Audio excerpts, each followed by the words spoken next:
ഭൂമിയിലുള്ള സകല മനുഷ്യർക്കും ആശ്വാസവും സന്തോഷം തരുന്ന ആ ഉന്നതമായിരിക്കുന്ന ആ പദവി എന്താണെന്ന് അറിയാമോ?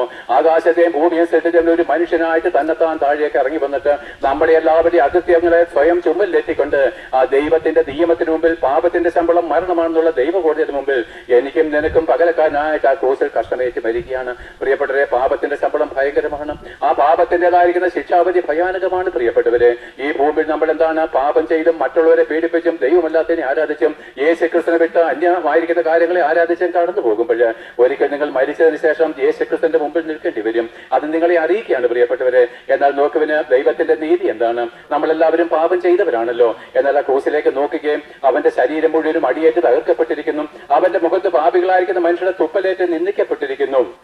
അങ്ങനെ നമ്മുടെ അവന്റെ മനുഷ്യരുടെ വായിലെ തുപ്പലേറ്റ് നിന്ദിക്കപ്പെട്ടവനും മനുഷ്യരാൽ അടിയേറ്റവനുമായിരിക്കുന്നവൻ ദൈവകോടതിയുടെ മുമ്പിൽ നമ്മുടെ അകൃത്യഭാരം ചുമന്നത് കൊണ്ടാണ്. അല്ലെങ്കിൽ ഒരിക്കലും അവൻ സ്വർഗം വിട്ട് ഇറങ്ങി വരേണ്ട കാര്യമില്ല.